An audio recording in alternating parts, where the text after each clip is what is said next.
नमस्कार, ये आकाशवाणी शिमला है। अब आप राकेश शर्मा से प्रादेशिक समाचार सुनिए। पहले आज के मुख्य समाचार। राज्यपाल राजेंद्र विश्वनाथ आर्लेकर ने धर्मगुरु दलाई लामा को शांति का सार्वभौमिक दूत बताया। गांधी मंडेला पुरस्कार से किया सम्मानित।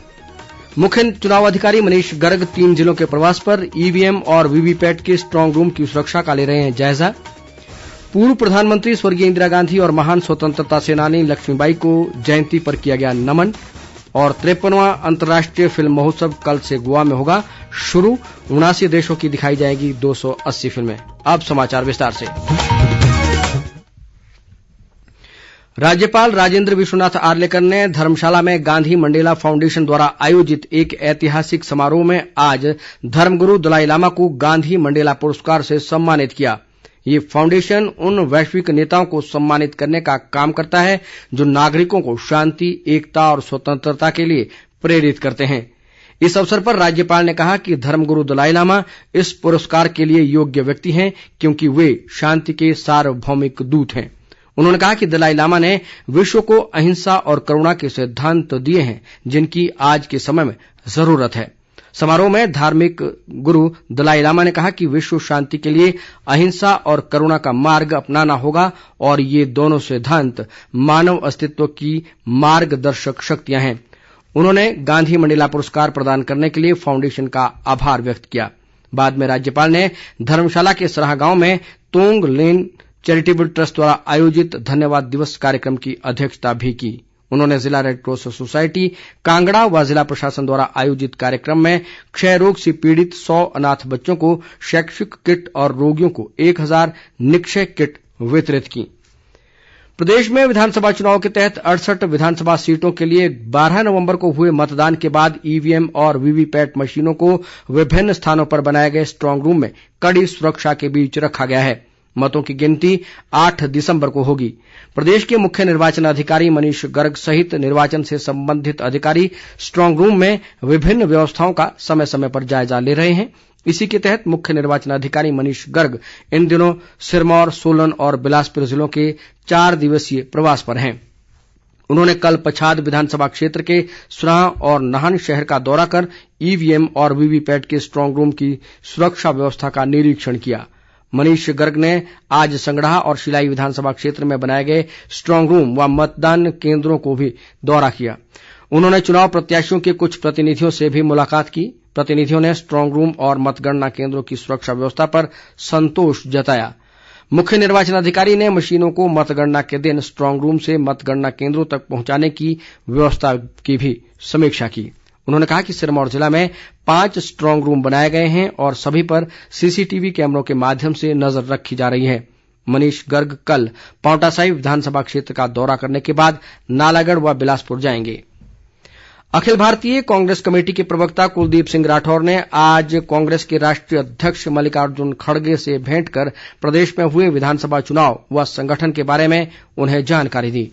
राठौर ने दावा किया कि प्रदेश में संगठन मजबूत है और इसी कारण विधानसभा चुनाव में कांग्रेस को शानदार जीत हासिल होगी। उन्होंने प्रदेश संगठन से जुड़े कई महत्वपूर्ण मुद्दों की जानकारी देते हुए अन्य राजनीतिक मामलों पर भी विस्तार पूर्वक चर्चा की। राठौर ने नई दिल्ली में पूर्व प्रधानमंत्री स्वर्गीय इंदिरा गांधी की जयंती पर राष्ट्रीय नेताओं के साथ शक्ति स्थल जाकर उन्हें श्रद्धा सुमन अर्पित किए। बाद में उन्होंने दिल्ली स्थित जवाहर भवन में इंदिरा गांधी पुरस्कार समारोह में भी हिस्सा लिया। प्रदेश कांग्रेस महासचिव रजनीश किमटा ने भाजपा नेताओं पर सर्विस वोटर्स को डराने धमकाने का आरोप लगाया है।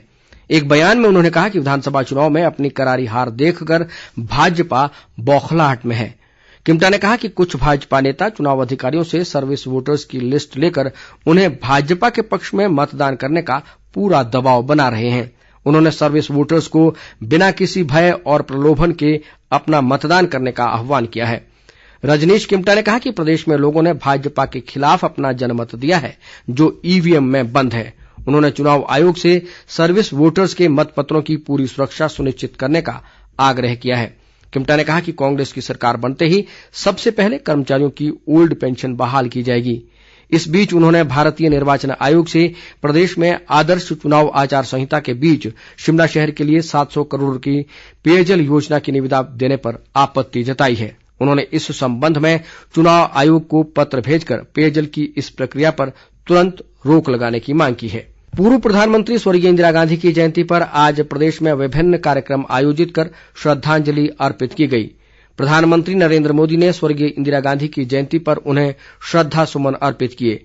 संयुक्त प्रगतिशील गठबंधन यूपीए की अध्यक्ष सोनिया गांधी और कांग्रेस अध्यक्ष मल्लिकार्जुन खड़गे ने दिल्ली में इंदिरा गांधी की समाधि शक्ति स्थल पर जाकर पुष्पांजलि अर्पित की।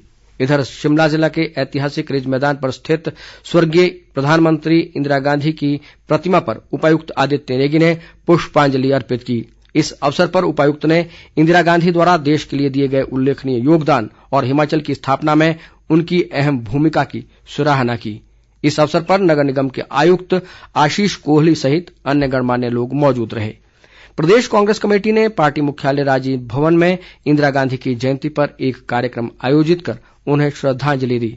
इस दौरान प्रदेश कांग्रेस कमेटी के नेताओं ने देश की प्रथम महिला प्रधानमंत्री इंदिरा गांधी द्वारा देश व प्रदेश के लिए दिए गए उनके योगदान को याद किया।